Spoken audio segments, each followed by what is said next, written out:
ಇನ್ನೊಂದು ಕಡೆ ಕಾಂಗ್ರೆಸ್ ನಾಯಕರು ಅವಾಗ ಒಂದಷ್ಟು ಹೇಳಿಕೆಗಳನ್ನ ಕೊಡ್ತಾ ಇರ್ತಾರೆ. ಏನಂದರೆ ಬಾಬ್ರಿ ಮಸೀದಿ ಹೊಡೆದ ರಾಮ ಮಂದಿರ ನಿರ್ಮಾಣ ಮಾಡಿದ್ರು ಒಬ್ಬ ಮುಸಲ್ಮಾನ ಕೂಡ ಅದನ್ನು ವಿರೋಧ ಮಾಡಲಿಲ್ಲ. ಹಿಂದೂಗಳಿಗೆ ಹೋಲಿಕೆ ಮಾಡಿದರೆ ಮುಸ್ಲಿಮರು ಶೈಕ್ಷಣಿಕವಾಗಿ ಹಿಂದುಳಿದವರು ಅಂತ ಕಾಂಗ್ರೆಸ್ ಶಾಸಕ ಬಸವರಾಜ ರಾಯರೆಡ್ಡಿ ಹೇಳಿದ್ದಾರೆ. ಕೊಪ್ಪಳದಲ್ಲಿ ವಸತಿ ಇಲಾಖೆ ಹಕ್ಕುಪತ್ರ ವಿತರಣೆ ಕಾರ್ಯಕ್ರಮದಲ್ಲಿ ಮಾತನಾಡಿದವರು, ದೇವಸ್ಥಾನ ಹೊಡೆದು ಬೇರೆ ಏನೋ ಕಟ್ಟಿದ್ರೆ ಸುಮ್ಮನೆ ಇರ್ತೀವ, ಆದರೆ ರಾಜಕೀಯ ದುರುಪಯೋಗ ಮಾಡಿಕೊಳ್ಳಲಾಗ್ತದೆ ಎಂದಿದ್ದಾರೆ.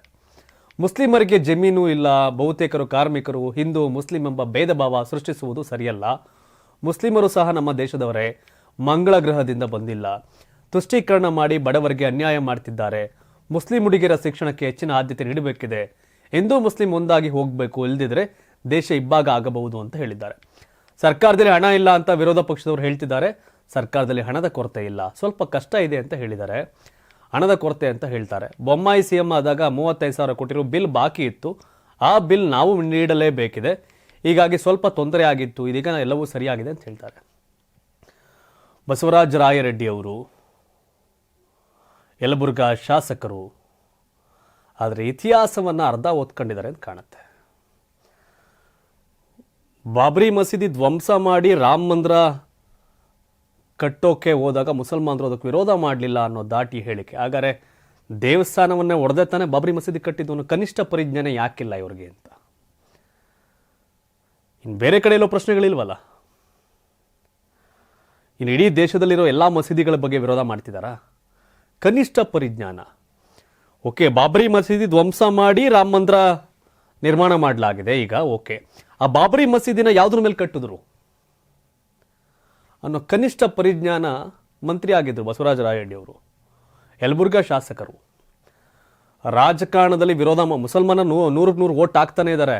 100 ಓಟಲ್ಲಿ 100 ಓಟ್ ಸಾಲಿಡಾಗಿ ಕಾಂಗ್ರೆಸ್ಗೆ ಬೀಳ್ತಿದೆ. ಹೀಗಿದ್ದಾಗಲೂ ಸಹ ಈ ರೀತಿಯ ಓಲೈಕೆ ಅನಿವಾರ್ಯನಾ ಅಂತ ಕಾಡುತ್ತೆ. ಯಾವೊಬ್ಬರು ಮುಸಲ್ಮಾನರು ಅದಕ್ಕೆ ವಿರೋಧ ವ್ಯಕ್ತಪಡಿಸಿಲ್ಲ. ಬಹುತೇಕ ಮಂದಿ ರಾಮ ಮಂದಿರಕ್ಕೆ ಅಂತಂದರೆ ಅವ್ರಿಗೆ ಅರಿವಿತ್ತು, ಆ ಕಾರಣಕ್ಕೆ ವಿರೋಧ ಮಾಡಲಿಲ್ಲ. ನಿಮ್ಗೆ ಅರಿವಿಲ್ಲ, ಹಾಗಾಗಿ ನೀವು ಮಾತಾಡ್ತಿದ್ರಿ ಬಸವರಾಜ ರಾಯರೆಡ್ಡಿ ಅವರೇ. ಬಾಬ್ರಿ ಮಸೀದಿ ಧ್ವಂಸ ಮಾಡಿ ರಾಮ ಮಂದಿರ ಕಟ್ಟಿದ್ದಾರೆ ಅನ್ನೋದಾದ್ರೆ, ಬಾಬ್ರಿ ಮಸೀದಿ ಕಟ್ಟಕ್ಕೆ ಮುಂಚೆ ಅಲ್ಲಿ ಏನಿತ್ತು? ರಾಮ ಮಂದಿರನೇ ತಾನೆ. ಯಾಕೆ ಅರ್ಧಂಬರ್ಧ ಇತಿಹಾಸವನ್ನು ಮಾತನಾಡ್ತೀರಿ?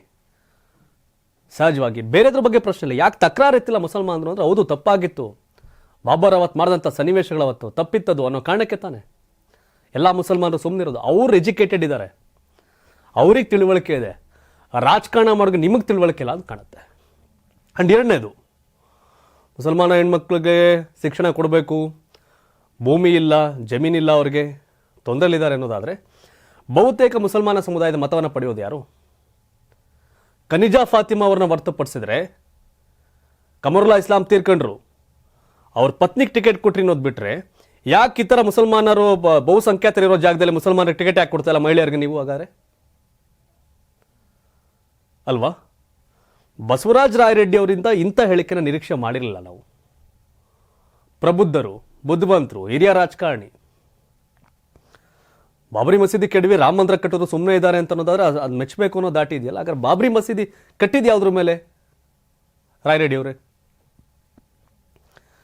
ನೀವು ಇದ್ರ ಹೇಳಿಕೆ ಕೊಟ್ಟಿಲ್ಲ ಅಂದ್ರೆ ಮುಸ್ಲಿಮ್ಸ್ ಕಾಂಗ್ರೆಸ್ಗೆ ಓಟ್ ಹಾಕೋದು, ಇದು ನಿಮ್ಮಿಂದ ನಿರೀಕ್ಷೆ ಮಾಡಿಲ್ಲ.